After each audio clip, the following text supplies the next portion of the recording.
Hey guys, this is Ramkumar here, founder and CEO of Guardianlink. We are an NFT ecosystem company. Glad to be here on this show.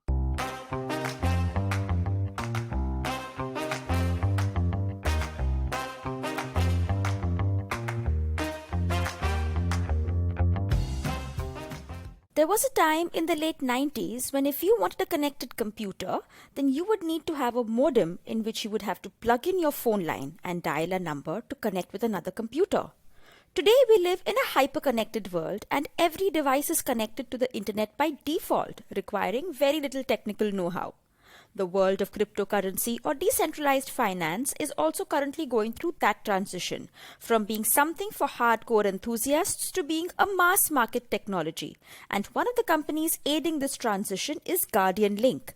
In this episode, your host Akshay Dutt is talking with Ramkumar Subramaniam, the crypto pioneer and the founder of Guardian Link.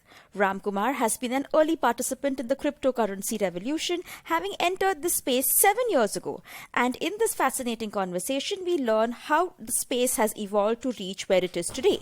Listen on, and if you like such insightful conversations with disruptive startup founders, then do subscribe to the Founder Thesis podcast on any audio streaming app.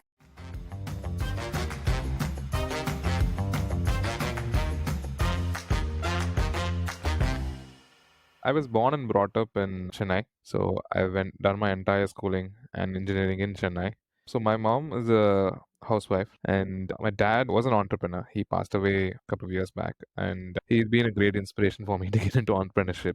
He was into manufacturing, rod electrical parts. During 90s, that was IT, right? So on my mother's side, the entire family is has a legal background. My granddad is a high court judge, and like my aunt and all of them are lawyers and stuff. So it's either one of these two choices. Either get into legal or entrepreneurship. I chose entrepreneurship. So after my engineering, I just wanted to have some job experience. So I went ahead and worked somewhere. I worked 6 months and then I realized this is not what I should do. I think I'm not meant for this. That's how I got into entrepreneurship. And the first entrepreneurship journey started with working with one of my very close relatives. He's been a mentor for me. And whatever I need to discuss about entrepreneurship, I used to talk to him about it right from my childhood. When he decided to go ahead and try something new, which is more into consulting and stuff like that, he had a very successful IT company. And then he decided he'll get into consulting. And then I requested, why don't I go ahead and work with you? And I want to learn entrepreneurship. It is more of a. And this was like software, you're building software for companies, or like what exactly? It was more of a consulting where we go ahead and incubate a company and we work with them right from ideation to actual implementation of the project and help them run the business itself. So that's where I learned sales and stuff like that. We also, in certain cases, we went and acquired firms and then we took it to them for further expansions and acquisitions and stuff like that. So that's how I got into entrepreneurship. And your co-founder, what was his background like? He ran an IT company, right? His name is Senthil Nayagam. So he's been a mentor for me for a very long time. And he ran an IT company. It's called Rails Factory. It was a very successful IT firm based out of Chennai. And they were working with customers across the globe. So therefore, he had that track record to actually go and sell this kind of a service. I mean, otherwise, without a track record, how would you convince someone that we will incubate you and we will, or probably he had the funds also to go and acquire companies and build them up? He had the funds and he had the will also to do that. And I think I learned a lot from him. So what kind of sales were you doing? Was it sales at the portfolio companies, that sales for those portfolio companies? Yeah, there are multiple portfolio companies. Each one there was one portfolio company into food delivery. So this is way back before Swiggy and all that was a thing, right? And then there was another one which was into movie rentals and online book rentals. And then there was another one which was into edtech. So I was pretty much doing sales for all of these three. And we had to do sales because we need to make sure this company, whichever we took over, has to do well. So I had to take that part, yeah. And you had a small stake in this business, or was it like an equal stake? Or because you're obviously a junior partner here, right? Like I had a small stake. And I don't think I worried about stake during the time. I wanted to learn how this thing works, right? So for me, every day was a learning opportunity, and I learned a lot of stuff. And we did almost like an exit after 2 years because he wanted to do something else. And every other firm that we took over, we went ahead and helped them either raise funds or go ahead and stabilize their business. So we took an exit from there, and that's when second half of my entrepreneurial journey started. And Okay, so tell me about that. So you're what by this time, 23, 24, something like that? I guess I was around 25, 25, 26-ish during this time. Around that, 25, I believe. I came out, I was wondering what should I do. So there is my current co-founder, Kamesh, who's a good friend of mine. We used to work together because he used to run a social media agency and stuff, and then we used to work with him. And he always talks about entrepreneurship, right? He's a hardcore entrepreneurship guy who lives and breathes entrepreneurship. And we used to meet often and talk about what can be done and stuff like that.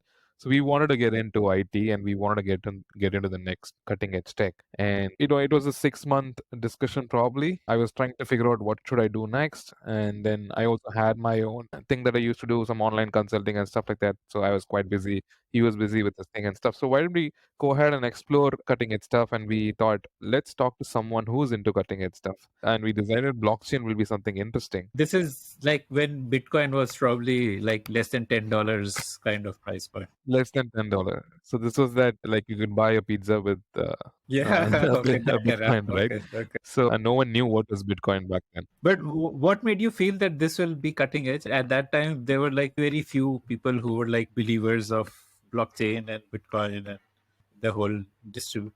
So what we were trying to do is we were trying to figure out what really works, what is going to be the future in the market, right? During the time that we had an option, why don't we get into mobile technology? Like why don't we get into building apps and stuff like that? And then there was also an option of getting into tech because that's when Byju's and all these like really growing up. But that's going to become big in the next 1 to 2 years time, and the space will be crowded because someone will become big and everyone is going to get into it. And we are believers of hardcore entrepreneurship where you need to make money, you need to be profitable to actually do business. We didn't kind of have that attitude of raising funds and stuff like that, right? We were not thinking in that way. During the time, we thought, what's going to be the next future technology, right? What's going to change the world? And also very interestingly, we wanted to be in a space which has no competition, right? So that we can actually quickly grow. We were figuring out what is that, and we used to read a lot of blogs and we used to go through various other stuff.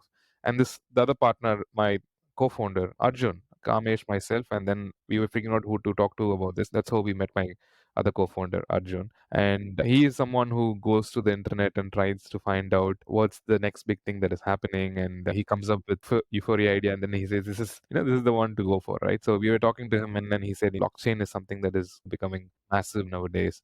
And he heard about Bitcoin through one of his client because he said, "No, I can pay you through USD, but there's something called Bitcoin. I can send it to you." And he started going through what is Bitcoin and what is this stuff, and that's how he learned about there's a technology behind that called blockchain and stuff like that. And he said, "Why don't we explore this?" And we decided to do that. Three guys got together, sat down for a couple of weeks, studied how blockchain works and stuff like that, and then we started a blockchain R&D firm, right? Started building out products and kind of giving it out to entrepreneurs across the globe because there is no other firm. Probably we were 5 or 6 odd firms across the globe who know what's blockchain technology. So that's how we started. This should be around 2016. And What kind of use cases were you solving? Give me an example of some projects you did. for example, wallet service. Right? We had a ready-made wallet that you could go ahead and buy it from us and then use it right away. If you want to run a exchange and you wanted to have a custodian wallet, you want to manage that, we had a ready-made product that can be used. We had marketplaces, exchanges that you can. So tell me something. How does the wallet work for an exchange?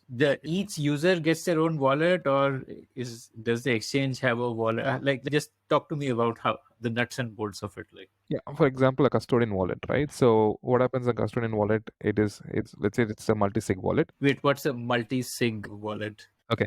So multi-sig wallet is basically a wallet where you have multiple private keys that you use to sign the wallet, and that gives you access to that wallet. You can't just sign up with one. So that's like the two-factor authentication in a way. A much more technical way, than a much more secure way than a 2FA, right? We used to provide custodian wallet services to exchanges. So let's say you're running an exchange and you needed a wallet and you need to manage your funds in a wallet. We have a ready-made product that is there which can be integrated to your exchange or marketplace that you run. So during the time there was probably about 100 odd coins that was there in the market, and about 50 odd were Ethereum based ERC20s, so which can be supported if you run an Ethereum wallet. And then there is obviously Bitcoin and then Litecoin and all that. So we used to have wallets which support all of these currencies. So you need to run nodes of each of these blockchains, And then when you run these nodes of these blockchains, you can go ahead and store that particular, let's say someone transacts in Ethereum in your exchange, you'd be able to store that Ethereum that is being transacted in your exchange. So we build these wallets that can be integrated to exchanges where multiple nodes will be running, and we'll manage those nodes. And we'll also provide your front end to know what's your balance in Bitcoin, what's your balance in Ethereum, what's your balance in Litecoin, and stuff like that. What do you mean by running a node? So basically, Ethereum blockchain, right? If you take a look at Ethereum blockchain, it runs on multiple nodes and is completely decentralized. And you can assume sort of like, to put in a very simple term, a node is sort of like a server. And if you run an Ethereum contract, a multiple transaction that goes through this particular server, and then you need to run or host a server to either manage wallets, manage the coins, or to mine, or to go ahead and verify and stuff like that. So that's basically running the node, right? So we had to run a node so that you can go ahead and store Ethereum coins, Ethereum based ERC20 coins and stuff like that. Like a little bit of an explainer here for listeners who are not so familiar. So blockchain is basically a distributed ledger, which means that you have like a khata or a ledger kind of a list of, there's a data set and there are multiple servers which are maintaining a copy of that. And so these servers which maintain a copy of that, they all have to agree on the update, say whatever update happens, and only then the blockchain also updates data in that. And each of these servers is called a node. Am I right? So for yes, and basically, as you told, the node is hosted by multiple parties across the globe, and obviously each are its own servers. And once, let's say, they have, each blockchain has its own way of it's verified. So after a particular point of consensus, it gets approved, and then whatever transaction that it gets processed. So to put it in a very simple way, that's how you say it. Okay. So this was one of your products, like a wallet products. So this was like a semi-customized kind of a product, I'm guessing. Like there would be Semi-customized. Yeah. Some would come and say that, I would want to just support Bitcoin. People would want to have features built on top of it and stuff like that. So like this, we had multiple products that we built during the time. What were the other products? So we had an exchange that we used to provide, basically cryptocurrency exchange, right? Well, let's say you take Vazirix in India, something similar to that. We had a ready-made product for that. And we had a tokenization platform, which is again a ready-made product. Before NFTs and all that, you could tokenize a real estate asset, and you break down a real estate asset as multiple ERC20 tokens, and each square feet as a token, and you can go ahead and sell out tokens, like how you do a REIT, where you go ahead and sell out the shares. Very similarly, you go ahead and sell tokens, and then you take ownership of real estate or ownership of a bond or something like that. So that was the rage during that time, right? It's because people are trying to figure out case studies of how you can implement blockchain, and this is a huge case study where you can go ahead and give out tokens, and you could take ownership of a property, or you could take ownership of a bond or something like that. Or fractional ownership. So essentially, tokens are different from coins. And what is the difference between a token and a coin? So it's a very common terminology, but the use case is what is different. A cryptocurrency coin, usually people refer to it as a coin which is on a transactional manner where I can go ahead and use it as a trading asset in an exchange. The top 1,000 coins right now that is there in a coin market cap. But tokens are usually used within a particular marketplace or tokenization platform where it's not traded on exchanges, it's traded within this platform, and you trade or you manage within a closed platform, right? That's the difference between a token and a coin.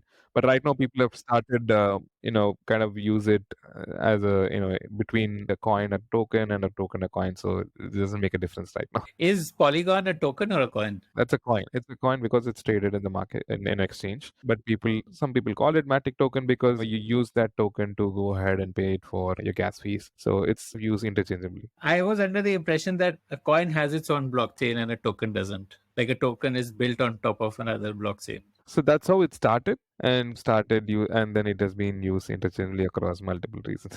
Okay. And so what you're explaining here of tokenization, real estate investment trust, which is basically like fractional ownership of real estate, where they can be a trust which can buy a property, and then they can be people who can buy shares of that trust, and therefore they have a fractional ownership. So something similar can be done through decentralized approach, and basically cryptocurrency, blockchain, these are all decentralized finance tools. So a decentralized way of doing it is to tokenize it. So there is no trust as such, which is run by a central body, but everybody who holds a token holds ownership of that, plus some voting rights, I'm guessing, like that would be. And there is a body that manages token, and that goes ahead and says, let's say people invest in this token, and that investment is used to buy out a particular real estate. and then they decide, the ones who hold on to the token, they can vote what can be done on the real estate, and there is a body which majorly holds onto the token, which decides and implements what needs to be done. So read on the blockchain. Got it. Okay. There was this whole frenzy of ICO, initial coin offering. Were you providing any services there? And what is an ICO? Is it like to launch your own blockchain, or is it on top of an existing blockchain? Again, it's used interchangeably, right? People used to go ahead and launch ERC20 tokens, which is basically. And wait, what is ERC20? You've used that term a couple of times. I want to understand that. These are tokens built on the Ethereum blockchain. If you don't have your own blockchain to, have your own token and stuff, you use Ethereum as a blockchain and you create tokens on top of that. So those are called ERC. So basically, like Ethereum has the ability to like execute smart contracts, I believe, and that's where all of this comes from. Like you can code Ethereum with certain like if-then conditions and use that to create tokens. So Ethereum has multiple standards, and one of those standards is ERC20, where you can create fungible tokens. And ERC721 is where non-fungible token comes in, which probably we'll be talking about later on. What is the difference between fungible and non-fungible? Fungible means that all such tokens are equal. There is no difference between them. They are interchangeable. Yeah. So for example, fungible, let's say I go ahead and give you a 10 rupee note, and then you go ahead and give me another 10 rupee note. It's all the same, right? There's no difference to it. But let's say if you heard about Pokemon cards, right? I go ahead and give you a Pokemon card, and then you give me one. It's not the same, right? Each one has its own value. Probably you had one particular Pokemon, I had another one. So that's the actual difference between a fungible token and non-fungible token. Yeah. So a non-fungible token is unique and it's on its own. Yeah. So coming back to ICOs, yeah, what's an ICO? So ICO is initial coin offering, right? How IPO is initial public offering. So they went ahead and coined this term and said ICO is initial coin offering, where you go ahead as you go, when any company can go public. Very similarly, like shares, you determine how many coins is going to be given out, how much is going to be there in the trust, and how much is going to be spent on marketing, how much is going to be spent on various other stuff, and then how much is going to be given out to the public. And then you go ahead and offer the coins at a discount. So users can go ahead and buy it and they start owning this coin. Now they are part of your ecosystem. And whatever you do as a company out of that coin, and however you're performing, your coin trades in the exchange and then its value goes ups and down. For example, someone like Polygon, they launched their coin and they went ahead and went public on the exchanges probably a couple of years back. They had a great use case because Ethereum had a gas fees issue and they were a solution to that. Everyone started using Polygon and Polygon skyrocketed, right? There were a lot of firms that went ahead and did ICOs back then in 2017. Unfortunately, about 85 to 90% of the firms were majorly scams, and about 10% of them was the ones who came out. I think that happens in any technology, right? Technology that comes in, a certain crowd that kind of the early adopters take misusage of that, and then there are the ones who take it forward. But 10% really came out during the bear market, and those are the ones who really made difference during the 2020 boom. And I guess that's how the market has been evolved right now. Were you helping in ICOs, like in terms of did you have like blockchain as a service? Because an ICO is basically like someone launching their own blockchain, right? Or it could be token also. It could be token also. It can be their own blockchain as well. Yes, we've worked on a couple of ICOs as well, where we went ahead and provided wallet services, and then we provided the technology that is required for that. So, but not very keen on ICOs because we are always worried about the scams that were happening. Fortunately, none of them were scammed, the ones that we helped out. So it was a very interesting period. Okay, so you spoke about how Polygon token, why it has value. I mean, I want to understand like why a coin has value if someone is doing an ICO. What is gas fees and how does Polygon solve gas fees, and why does the Polygon token have value? For example, if you take a look at Ethereum blockchain, right? For it to self-sustain, you would need to have a mechanism for it to have an earning model. And in Ethereum, gas fees is a very crucial part of it because every time someone executes a smart contract or does an activity on the blockchain, you need a fuel, sort of like a gas fees. And the gas fees is paid through ETH, Ethereum's token. And at its peak, during when non-fungible market was big, NFTs were huge. A lot of transactions that happened on the Ethereum blockchain, right? Every second there was a transaction that was happening. And while that was going on, it was not scalable. And you had to pay a high gas fees to make sure that your transactions pass through. Okay, otherwise it could take days for us. Probably hours and days, right? People had to figure out a solution to make sure this is solved. And Polygon was right at that time. They went ahead and built a layer 2, which is basically another layer on top of Ethereum to make sure the consensus is taken care. and that reduce the gap. Basically, you can just pass on it through Polygon's network and pay much lesser gas fees and have so there were a solution at the right time, and the adoption of Polygon really grew during this period, and that led to people buying more and more Matic to pay for the gas. And when people knew that some people are adopting to Matic, people started wanting to buy it. How you buy a shares from the public market? People bought more Matic, started trading it, and then the price went. Now Ethereum has been a proof of work, and proof of work is basically where you go ahead and let people use your server power and then basically mine the blockchain to solve complex problems that is there, complex math problems that is there. In one way, you need to go ahead and reward the network, and you reward the network by giving out Ethereum tokens, which people mine. And on the other side, there is the gas fees, which is paid for the blockchain, so that there is a transaction that it is part of the overall transactions that has happened on that particular blockchain, and it is paid out to the people who maintain the blockchain, they maintain the trust and stuff. Okay. So this gas fee solves two problems. It incentivizes people who are putting their servers to work for the blockchain. Plus, it also ensures that anyone who wants that transaction to be updated is you're automatically weeding out frivolous users because you're charging a gas fees for it. You're charging gas fees for it. And also what happened is that initially the gas fees was very minimal, as I told you. And as Ethereum was not built for this kind of scalability, and also it's a proof of work as well, right? After a point of time, proof of work is not really scalable. That's the reason that it's going into a merger right now, and it's becoming a proof of stake. So we'll unpack this. There's a lot of stuff I want to talk about it. But let me quickly finish that thought. What Polygon did is it collected this information which has to be updated on ledgers from multiple sources. And so instead of, let's say, 10,000 individual updates on that ledger happening, it like Polygon would collate it and make it into one single update, and therefore reduce gas fees for everyone. Was that what they did? Yeah, so they basically, instead of passing it on all together in that one layer one, they went ahead and passed it on in layer two, and they went ahead and did the consensus. And after a point of time, they got it consensus by the Ethereum blockchain, as you told. So they collated together and then later on passed it on.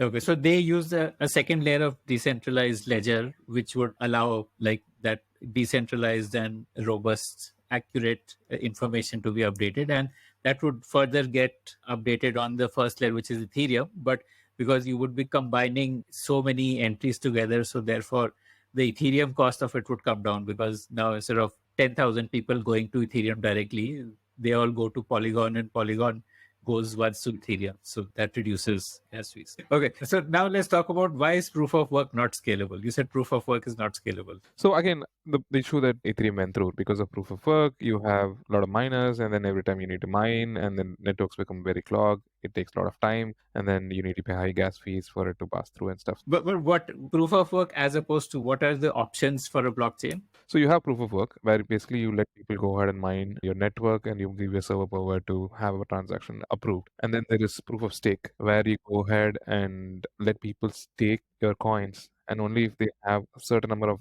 coins be staked, then they go ahead and solve these mining issues for you. They go ahead and solve the blockchain transactions for you. These are the two major proof of work and proof of stake are the major ones that has been implemented right now. And Ethereum is moving to proof of stake, so that it's much more scalable and it's much more efficient as well compared to proof of work that is happening right now. So in proof of work, like it is more server intensive, and like there is more, the verification of that proof takes more time and effort, therefore it is not scalable. Yes, exactly. Whereas proof of stake is, It's the same process that goes in, just that it is the ones who are having a certain number of coins obviously are the ones who are going to approve it, and you don't want to be part of the network which you want to bring it down yourself because you hold on to your coin, right? So it's to make sure the process and everything is done. So that is the difference. so you don't have a negative repercussion if you like try and update some wrong information in proof of stake, because it works by consensus. So the only way for something wrong to get updated is if you have, let's say, more than 51% of the supply of Ether. Yeah, so that's not possible, right? They don't allow. Yeah, it's not possible. So that is never possible. And I mean, no one could afford it also. I mean, it must be like hundreds of billions of dollars. exactly. And the computing power of the various supercomputers that is built across the globe, right? It is now built in a way that it could potentially take over a couple of blockchains that is currently existing. And so proof of work, even on a long run, is on that particular reason, in terms of security reasons, also is not very looked down upon right now. So that's one of the reasons that people are moving towards proof of stake and other options. So in proof of stake, You basically go ahead, you need to have a certain number of Ethereum staked for you to go ahead and be part of the network. So you need to have certain number of Ethereum that you hold. That's your sort of like your entry to go ahead and be part of the network and approve the node. okay. And once you're part of the network and approving transactions, then you're also earning gas fees plus mining, both in both ways you're earning. Both ways in earning, and also you have your coin staked. So obviously, the more transactions that happens, more the coin's value also goes up as well. Okay. So the merge is essentially when Ethereum moves from proof of work to proof of stake, and this would dramatically bring down the gas fees and increase the throughput. And let's say there's a traffic jam happening right now. So essentially, the merge is like creating highways so that the traffic jam doesn't happen.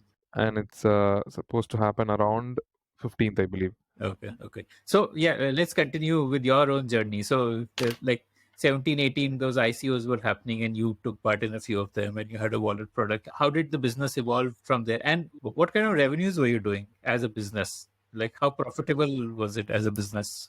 So we were a 3-member team, right? When we started, all the 3 co-founders on the job, round the clock working on. Around after 2 years since we started, we became about 300 plus employees, and that came about because we were probably one of the few blockchain companies across the globe, and especially in India. So, And what kind of top line were you doing, like annual turnover? this was back 2 to 3 years back. We probably doing around 5 million, 4 to 5 million, in that range. How much is that in rupees? So that used to be, back then it was $65-70, so about 35 crores. And these 300 people that you had employed, these were largely like blockchain developers. So we had to recruit the people who are really good in tech and teach them how to code. And for example, if you had to create tokens in Ethereum blockchain, you need to code in Solidity, which is Ethereum's programming language. And then we built exchanges, right, and wallet products. So we had multiple nodes that we had to run. So you need to know multiple languages. And then we had our core language was basically Node.js and Ruby on Rails. So we had people that as well. And so how did it proceed from there? So by 18, you were at headcount of 300 people. You were doing 35 crores, 40 crores annual revenue. Yeah. Yeah. So 18 is when sort of like the 2017 and 18 end is when the crash started happening there, the previous winter. When RBI basically told banks that you cannot allow your customers to transfer money into Bitcoin and other. That's on the India side, but globally the market was going through a winter. So 18 to 19 end was like the winter period of crypto, and so the entire market was down. And everyone who started along with this, like, shutting shop, and so it made us rethink our. Yeah. Did your business get affected? Did your revenue come down? It did. Our business was affected, but one good thing about us is that we were profitable from day one, and we always wanted to run a profitable company, and we had a good amount of cash reserve. We didn't really need to like scale down, but we had to survive. So we figured out various other ways. We got into more of core blockchain based development, where we were implementing for enterprises on how to move into blockchain, do POCs for them on how their entire supply chain can be running on a solution like Hyperledger and stuff like that. So we sort of changed our strategy a bit for during that period. We were more focused towards consumer-driven market, where we're serving the consumer-driven market of the crypto. We kind of moved into the enterprise market for those 2 years. So that's our sort of like the lull period, and we survived the lull period. What is Hyperledger? You said you were doing proof of concept for companies on using Hyperledger. So Hyperledger is one of the blockchain that is usually used by enterprises, and we took that as a solution. And usually it's So Hyperledger is just like Ethereum or like any other blockchain, basically. it's closed blockchain, or like a private blockchain where you can run the node yourself, and you can tinker around with it and you can do stuff. So Hyperledger is like open source software which allows you to create your own blockchain. Okay. And we went ahead and used that for supply chain based solutions, where the entire data of what is being stored is stored on the blockchain right now. And we went ahead and started doing that as an experiment for various enterprises. But why would blockchain have a use case here? Why not just use, let's say, SAP or Oracle or any of these ERP solutions to track the data around your supply chain? Like, why would an enterprise be interested in blockchain? There are two reasons. I'll tell you the technological advantages of that and the business advantage of that. The technological advantage of that is that when you go ahead and use the blockchain, you are storing data on a trustless system, right? And it is completely, you don't have to worry about the data at all, right? So if someone goes ahead and tampers with it, there is a stamp saying that the data has been changed. If you're running your own centralized data management, you could tweak it as much as you want. Say, for example, if I use a service provider right now where I hold on to a balance, let's say someone like any one of the top wallet service providers in India, and I have 10,000 rupees as my balance. And I see it today, tomorrow it becomes 8,000 rupees, and I've not done anything on it, but my balance has gone down. I would not be able to go ahead and say that someone has taken it. I should probably fight against them saying that, my balance has been gone and I've not used it for any kind of payment. And they could go ahead and tweak the system. Anything can be done, and we might need to fight against them legally. But on the blockchain, if there is a transaction that happens or if there's any change that is made, it is stored on the blockchain. Every other data is being stored on the blockchain. So that kind of immutable system was not available anywhere. And for enterprises to, on a longer scale, and to provide transparency to their consumers, they need to get on to a trustless and immutable system. And that's one of the reasons they wanted to get on blockchain. 2019, you're coming out of that lull. Let's continue your journey from there. Yeah, so 2019 mid, that's when DeFi and NFTs and all that were doing decentralized finance-based projects, and NFTs was a thing. And we started building products based on NFTs, right? We started building a non-fungible token marketplace, and we initially gave out as a B2B solution as a product to various people who are looking for launching a non-fungible token marketplace or launch a non-fungible token. So we had a minting engine as well. So we quickly our revenues grew up. We started hitting an 8 million ARR, and our headcount also went up to about 400 people. And so this is when we were profitable, right? We were doing really well. And this is when we all thought, my co-founders and we all decided, why don't we try our hands on B2C? We've been a B2B based firm, and why don't we get into B2C? And this is the time to do that. And this is like end of 2020, somewhere around that time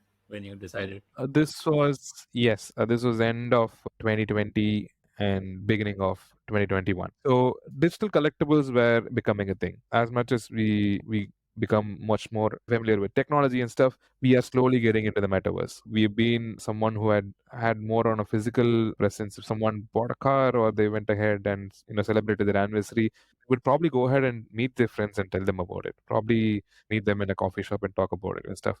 But we don't do that right now. The first thing that we do is we post it on social media. So the digital world is much more important for us compared to the physical world, right?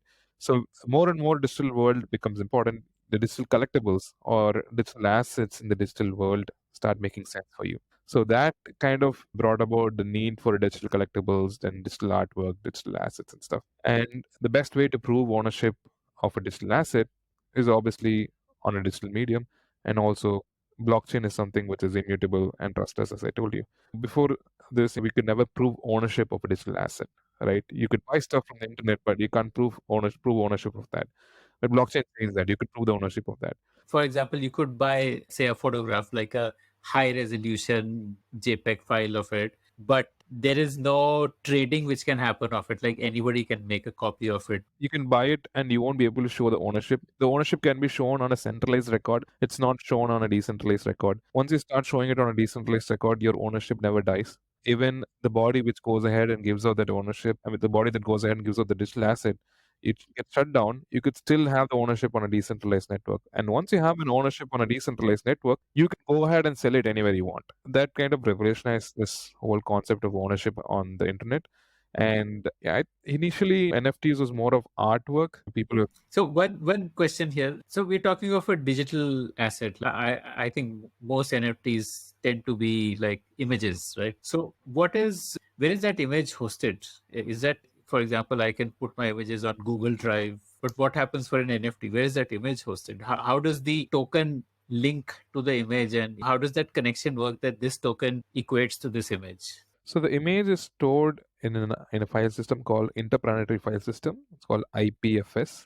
It's a decentralized file system, and that's where the image is stored. And when you go ahead and relate that image to a token, you mint it on let's say an Ethereum blockchain. You create a smart contract for that. you mint that non-fungible token. Basically, you create the non-fungible token, and the data of that data you want to have for that particular image. Let's say it's going to be about someone painting about a mountain or something like that. You go ahead and you write about it. Write a metadata and stuff like that, and then you have that image location, the IPFS location stored on the smart contract, and you go ahead and mint that. So that's pretty much how you go ahead and create an NFT, and that's how you relate it to the image that is stored on the IPFS. And IPFS would charge some gas fees for the part of it. IPFS doesn't charge a gas fee, so it is like a network fee, like you pay for it, and IPFS has its own coin as well, and stuff like that. You pay a gas fees for the Ethereum blockchain to go ahead and mint the NFTs. Okay. So IPFS, you pay like a one-time access fees to host that, and that is why you would want to buy that coin of IPFS to host your content, your data. Yeah, so there are two ways to handle it. So there are multiple providers like IPFS. So you could probably use how you use an AWS. You could use a subscription and use them, or you could use like a Filecoin or something to go ahead and pay it as well. Okay, and then on Ethereum, it gets minted through a smart contract where there is that metadata and a link, and that creates a token, which is then a non-fungible token, which is a monetizable asset, which can change in value and can be sold, and it is immutable.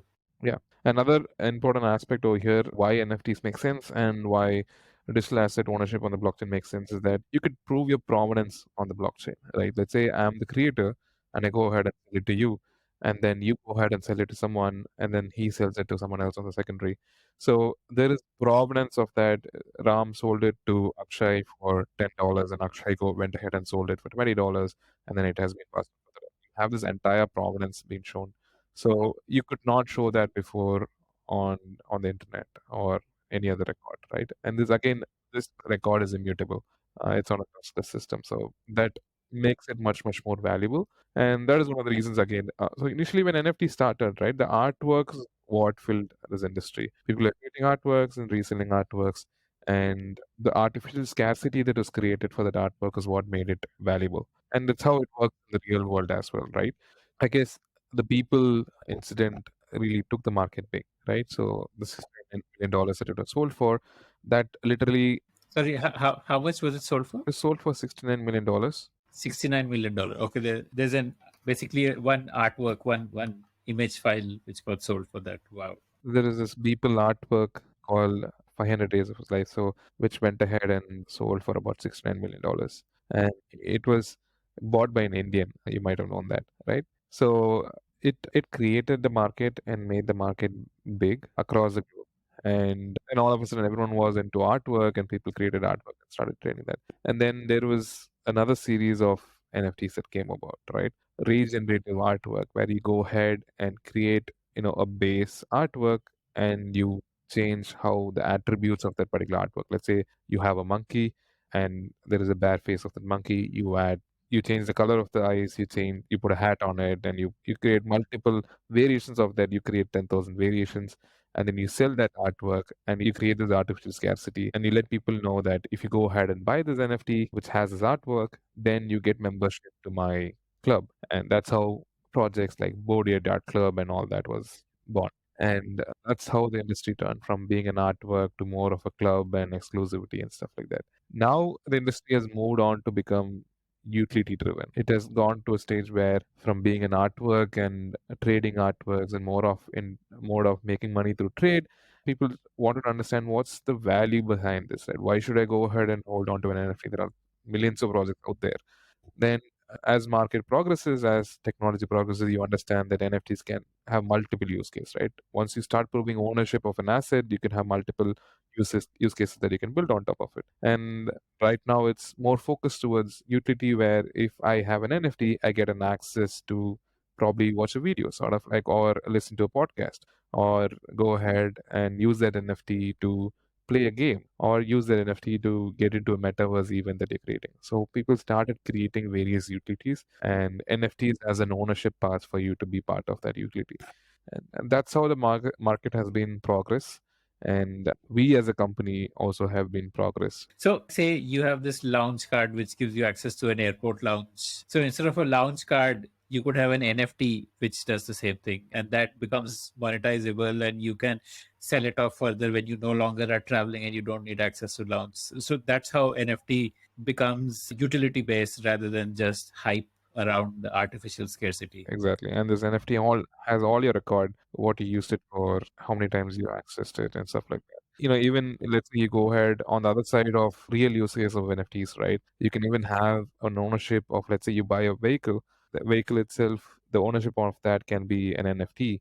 And every time from the day it is bought to when you get it serviced, when you change your parts, all of the data is on that vehicle's NFT and you resell it, the data is transferred to the one who is buying it from you. So the entire record of the ownership of the vehicle can be an NFT. I believe there was a very small country in Europe which started experimenting on having vaccine certificates as NFTs. So you would have data of every user who went ahead and had a vaccine, and that's an NFT. Okay, interesting. Probably real estate would, like, instead of having what we discussed earlier, instead of having a real estate investment trust, you could have a decentralized way of buying real estate and then people owning part of it, which they can sell fractional ownership, which is easy to trade. And people are doing that right now. There are a lot of projects across the globe who are making real estate based NFTs, and that soon will become a thing as well. Okay, okay. And this would be done through a DAO. So what's a DAO? Let's talk about that. NFTs and DAO in a way is related. The reason why is because you get into DAO, usually people buying NFTs, right? You buy an NFT, then you're part of a DAO.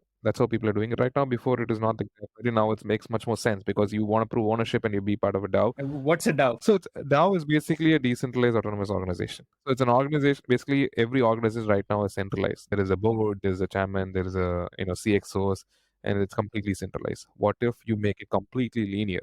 There is no centralized body, and an organization is held by the entire people who are part of it. And if you take a look at it, in Ethereum itself, the sort of like a trust which is behave in a way like a DAO. So people kind of changed that and started using it. It's sort of like the true essence of decentralization. So if you want to buy a real estate, what you do is you create a DAO and you say that you buy 10,000 NFTs and each NFT is $100 and I collect, let's say, $1 million and I go ahead and buy this particular real estate. Now all of us together own this real estate and we vote on what needs to be done with the real estate. Do you want to change it into a hotel or do you want to go ahead and create it as a recreational park? You decide it and we go ahead and vote on it, we get it done. And then once we go ahead and do that, what proceeds that particular real estate generates is given back to the entire DAO. Every member of the DAO gets part of that. Got it. Okay. So yeah, coming back to your pivot from B2B to B2C. So you were initially a service provider for companies who wanted to set up NFT exchanges, or say Bored Ape Yacht Club. They would have probably used a service provider like you to help them mint that. So that's how we started, and we worked with various B2Bs, and the market was very good. After the lull period, it was like another honeymoon for us. And then we decided, why don't we get into B2C? And as I was telling you, through a very good friend of us, we went ahead and met one of a person we've been in touch with for quite a long time. He was a mentor for us. His name was Kayur Patel, another co-founder, and he's the chairman of the company. And we were discussing various stuff. He said, you guys should get into B2C. And he said, this is what we need to do. We need to become an NFT ecosystem company and focus towards building NFTs. We went ahead and restructured and raised our first series of round. We raised a $12 million round. Kalari was one of the investors. And then another angel, a very good friend of ours called Logan Ranjanelu, he also invested $2 million and then restructured the company and got into NFTs completely. And that's how we made our entry into India and what we're doing in India right now. So don't you need to have that product that becomes tokenized, like an image or whatever? Say Bored Ape Yacht Club had those thousands of ape photos. So was that what you did, or was that the plan to create that digital asset which you tokenize? Or so the plan was to become a B2C company focused towards launching NFTs in India. And for the way to do that, we started with initially partnering with various other firms that are there. So that we get into the market, we understand how the market is, create that market over here, and then become B2C completely. And our first launch was with Amitabh Bachchan. We went ahead and dropped NFTs of Amitabh Bachchan, where we sold for $1 million. The reason we went ahead and did that is because he cries out loud for mass appeal and also credibility, right? You would want the Indian crowd to know what's NFTs and they have to feel secure in buying that. And I believe There's no one better than him to do that. So we launched it, and probably that was the biggest project in India, right? What was this one single photo of Amitabh Bachchan, or what was it like? Just help me understand. So there is multiple forms of NFTs that we launched for Amitabh Bachchan. So there was artwork, like how you've seen this regenerative artwork, where we took characters of Amitabh Bachchan from various movies, and we created variations of that and iconic scenes, and we created artwork and sold that artwork. And then we had an audio recording of Mr. Amitabh Bachchan. He's known for his voice. And we went ahead and created an audio recording of his father's poem called Madhushala, where he explains, Iconic. yeah, and where he goes ahead and explains Madhushala, one version Hindi and one other version in English. And then we had various posters, iconic movies again, and we went ahead and requested him to go ahead and sign these posters. And we had video moments of these posters where he signed them, and we gave the physical poster along with it. So these are the three major collections that we launched with, and it was a great success. And we literally created the market over here. You sold all of these for $1 million. Who earned $1 million here? Was it Amitabh Bachchan? Was it you? Was it a split? It was a revenue split, and I think during that time that was probably the biggest launch in India, and that was followed by many celebrities and brands getting into it. And then we went ahead and started working with a couple of other brands as well post this. The second, So this was done on Guardian Link, like someone who had to buy the which an NFT would come to Guardian Link, or what was the consumer facing brand here? we partnered with a marketplace called BeyondLife.club, where we had a partnership with them, and we launched Amitabh Bachchan in that particular marketplace. We didn't want to get into B2C right away because we wanted to understand the market very well before we go ahead. And because when we wanted to launch our B2C focused NFTs, we wanted to launch our own IPs. We wanted to create the market first, build that community, and then launch later on. And that is the reason we went ahead and partnered and worked with various brands and celebrities. Second celebrity that we worked with was the Stanley's estate. Stanley, who's the creator of Marvel. One quick question, sorry. So if someone bought an NFT from beyondlife.club, he has to sell it on beyondlife.club only, or can he sell it on any marketplace? So we wanted to build that community within the beyondlife.club marketplace, so he could sell it only on beyondlife.marketplace, and then as a buyer you could go ahead and buy it and resell it within the same marketplace as well. But doesn't that defeat the philosophical underpinning of NFT, that truly decentralized? Now you're stuck with one marketplace. So if you take a look at in markets in India, how people have adapted in other nations about complete decentralization and how they've used MetaMask, that kind of adoption is not big in India. That's why you don't see many users using a decentralized exchange in India, right? There is Uniswap and various other decentralized exchanges. Indian usage of those exchanges are very minimal because the experience of that is quite complex. It's not a very seamless process, and that's one of the reasons why VazDirect and CoinSwitch and all these guys are actually existing in India, because they provide a very seamless system, which is a quick on ramp. You can go ahead and buy a Bitcoin as you're buying through an e-commerce product, right? Very similarly, we wanted to create a seamless experience so that you don't have to use your MetaMask, you don't have to remember your private key and get in and buy an NFT. We want to have. What is MetaMask? MetaMask is like a wallet, is it? It's a decentralized wallet where you basically manage the wallet yourself. So it's like a software that you have to install and. Exactly. And obviously the audience that we are catering also is someone who loves Amitabh Bachchan, who wants to buy an NFT which shows memory of Amitabh Bachchan. He might not be a crypto enthusiast or an NFT enthusiast. He's someone who's getting introduced to NFTs. So we wanted to have a very seamless experience for him, for like how you log in through your Instagram and you go ahead and like a picture of Amitabh Bachchan. That's how simple it should be. You'll be able to log in with your social credentials. And that's one of the reasons we had to create a closed marketplace. And what we're doing right now is, as we have built the community there, we are opening up so you can now move these NFTs to OpenSea and start reselling them. From the beginning, it was decentralized. The NFTs was on a blockchain, but it was in a closed marketplace to be sold within that particular marketplace. Now it's moved to OpenSea, so now you can go ahead if you require. Once we open up for OpenSea, you can go ahead and move the NFTs to OpenSea, and it'll still have the entire provenance of trading that happened on BeyondLife.club. So the second set of NFTs was with Stanley, who is the creator of Marvel. We worked with his estate, and we launched NFTs for him for his last artwork that he created, last superhero that he ever created. This is back in 2013 is when he created, and it's called Chakra, and we created this Chakra verse, and it was an Indian a superhero that he wanted to create. He loved it so much he believed it will be the next Superman, right? And but unfortunately he passed away and he could not do that. So they wanted to have a lasting memory as an outcome out of that. So NFT obviously is the way to go for it. And we partnered with their estate and we went ahead and launched Chakra NFTs. And very interestingly, we almost did this in about 3 weeks time. The entire ideation and creating of NFTs and launching them and selling them out. And we also sold out these NFTs in a record-breaking time, right? We sold 12,000 NFTs, and this was sold out in 51 seconds. Wow. So there were 12,000 images of Chakra that were minted as NFTs. In 51 seconds, and it was an amazing experience. Post that, we had multiple other brands, and And how much was netted from that sale? I believe it is somewhere around 400,000 US dollars, INR coming around 3 crore or something like that. Yeah. And then post that. Post that, we had partnerships with various brands. We partnered with Viacom 18 and launched their NFTs. Characters from various series they had and shows they had. Fully Faltu was one of the theme, and full of other Bakra, which is part of MTV, and a few other characters as well. And we created NFTs of that. And after this, we worked with Hindustan Times. We had newspaper clippings, which iconic headlines of the 1940s.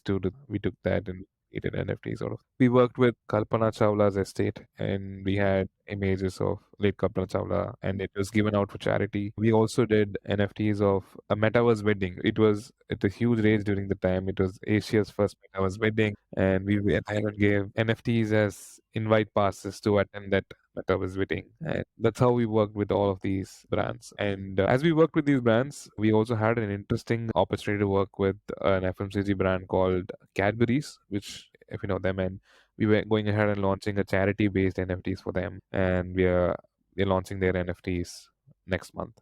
What does that mean? Charity based? Like the proceeds will go to charity. Yeah, so basically what happens is that we're making people submit artworks of gems themed artworks and memories of the gems and stuff like that. And whatever NFTs and the proceeds that comes out is given back to charity. This charity is called Save the Children, and it's for children across the globe in need of education. This is still not pure B2C yet, right? Because you are not yet directly selling to customers. You don't have your own marketplace, so to say. Yeah, so that's where the real story started happening. As we started working with these brands, around April is when we completely went B2C, right? We were preparing it for last 4 months from there, like from January to April. We understood as we did these launches and drop. Brand and celebrity is good enough to go ahead and sell out the NFTs, right? For the initial primary sale. But you would need to have a reason for it to be hold on. You would need to have a utility and a use case for it to have a multiple retrade that happens post that, a secondary retrade and the price appreciation and all that. And what we understood is that we need to start building on utilities. And that is one of the reasons we also got into initially like a B2B to C. We wanted to go through that learning curve and understand how the market will take this. And our biggest learning was that you would need utility for NFTs. And we went ahead and decided that we'll go with gaming as a utility. Ours is a long shot. Gaming definitely is the biggest use case of NFT, right? Because games are all about assets, digital assets that can be used within the game. And we came up with two different games that we wanted to launch. One was cricket, the biggest celebrated game across the globe. India loves cricket. We are from India. We are targeting it. And another one was a racing game. Everyone, a racing game is it's part of our gaming culture. So the two projects that we want to get into. And the first launch that we did was for a cricket game, and we went ahead and sold NFTs for those cricket game. So basically, batsman and a bowler that you buy, you as NFTs, right? You buy a batsman, and then you buy a bowler, and then you also buy a bat as an NFT.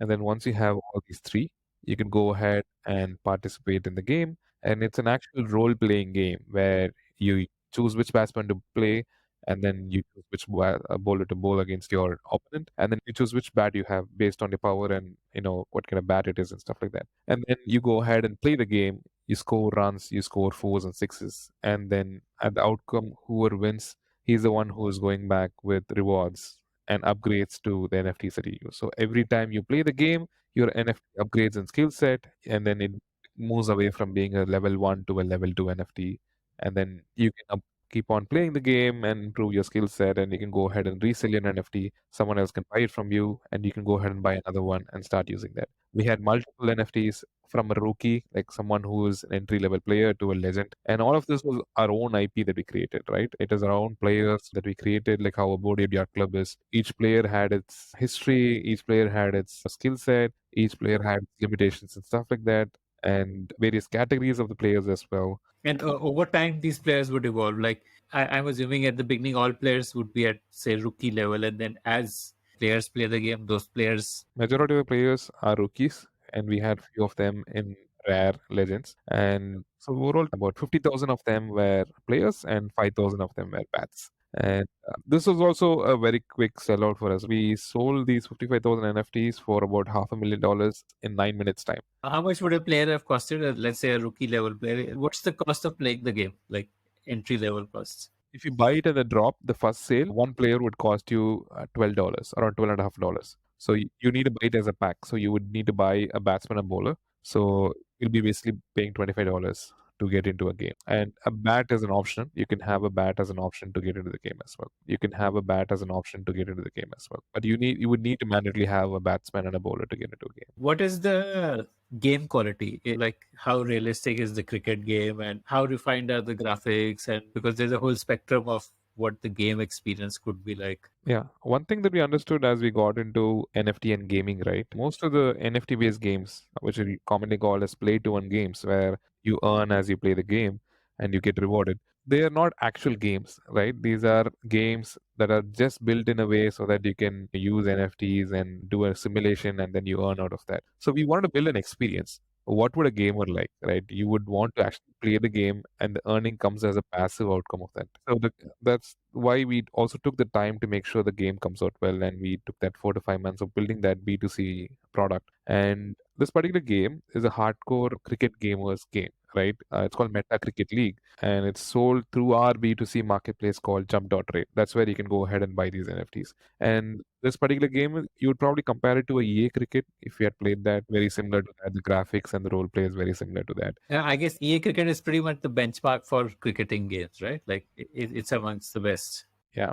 And we have mobile versions of this game, and we're also launching desktop versions soon. But you're not a gaming studio. How did you end up building a game as good as EA Cricket? So what we did is that obviously the one of the reasons we went ahead and raised funds also was to expand and acquire other talents as well, right? So as part of this, we went ahead and acquired a gaming studio and brought them in house and used that gaming studio to build this game. Okay. Which studio did you acquire? Is it a B2C studio or like a studio which makes games for other companies? It was a B2C studio which focused on building B2C based product, and they also wanted to expand into NFTs and play to earn, and they were looking to have right partners, and we decided why don't we bring them together, and that's how it happened. And right now the game is launched and it's been in the market for the last 2 months, and we have more than 100,000 active users as part of our platform. What's the game called if I want to download the app or if I want to play it? You could go to jump.trade, which is our NFT marketplace, and from that you could download the game. It's called Meta Cricket League, and you would be able to download the APK. And Jump.Trade is your NFT marketplace only for cricket, or it's like a marketplace you're building for all future NFTs? It's a marketplace that we're building for all future NFTs. All other games that we'll be launching will be in this marketplace. Any brand collab or a celebrity collab that we're doing will be through this marketplace. Most games have a freemium strategy, right? They're free to play, but here you have this entry cost, and that $25 entry cost was probably when you did the initial drop. It must be much higher now, right? Yeah, so most of the NFTs have gone up 2x or 4x in its value. Certain NFTs have gone up to even 5x of its value. So your entry cost right now is around minimum $50 because one batsman has gone from $12.50 to $25, right? The reason we started with that is because we wanted to have a playing crowd which goes ahead and buys NFTs and uses those NFTs and start building that ecosystem where you need to buy an NFT, use that, play that NFT, earn with that NFT, upgrade that NFT. We wanted to build that playing mechanism so that gets adopted. And what we're doing right now is to have a mechanism where there'll be multiple NFTs dropped every week, and there'll be certain NFTs which are much more lower in cost, So the NFTs would initially launch sort of like our like Genesis collection, which have its own value and it appreciates as a separate gameplay for that one. And then we have another collection that we'll be launching, which is like much lower value NFTs, around $1 to $2 when we drop it. And then it has a certain expiry and stuff like that. And then we have another range of NFTs which are free NFTs. And how would you earn in this? Once your NFT goes up in skills, for example, then it would have more value. So therefore, it's like buying a house in a way. It would appreciate. So that's how you would earn. Like your NFT value would appreciate, and then you can sell it, and or you can trade it and buy something cheaper and take that cash home. Is that how it would happen? There are two ways to earn for you. One, as you told, you hold on to an NFT. As you hold on to an NFT, there is an artificial scarcity that is there. So, if you want to get into the game and it's very rare and your NFT value appreciates, another way is that as you play the game, your NFT upgrades, right? Your skill set of your NFT moves away from being a, let's say, a level 1 rookie to a level 2 rookie and a level 3, level 4 rookie. So, playing with level 4 rookie, what will happen is that it has much more benefits in the gameplay. And if you have more benefits in the gameplay, then your earning potential becomes big. That's your third way of how you actually earn rewards, right? And that's how you make money in terms of the gameplay. So you go ahead and have an NFT, you play the game, and as you play the game and as your score runs and as you win the game, if you win multiple games as a part of a tournament, we go ahead and distribute rewards as rewards as part of the tournament. And these are What kind of rewards? so these are basically tokens that are given out. These are not crypto tokens that are traded in the marketplace. These are in-game tokens that we give out, which are equivalent to USD. So let's say 10,000. It's called JT points. So 10,000 JT points is equally basically into $1. So you can go ahead and earn JT points, and then you can move it to a marketplace, and then convert that as USD, and then move it to your bank account. So basically, Can you use these JD points for buying anything inside the game? yeah, you could use the JT points to buy NFTs within the marketplace and then use it back. Okay. So essentially, the better your player is, the more chances are that you'll win tournaments. The more tournaments you win, the more JD points you earn, and JD points are dollars basically. And to have a better player, you may want to spend money on buying an NFT player from somebody who's already upskilled his players. Yeah. Got it. Okay, I understand the economics or the marketplace here. Okay, fascinating. Help me understand, what is the potential of this game? What could be the value of this marketplace, like the transactions happening on it, or could it be $1 billion idea? Or help me understand that. So the market is quite big, right? I think it is progressing on to become probably in the next, if you take a look at it in the next 5 years or so, every other game that's there in the market would probably have their assets on the blockchain. And this is the future of gaming. And there's a very similar game that was launched a few years back called Axie Infinity, right? They did a transaction of up to about $1 billion during its peak time, right? And it came from a country like Indonesia, and the majority of users were from Vietnam, Indonesia, Thailand, and Southeast Asian countries. And the reason why is also because in this particular country, you have this concept of where there's always a lower wage on an everyday wage that is there. And you would want to have another source of income for you. And there is this huge market in India as well, where someone who is working or studying part time, they want to go ahead and do another work.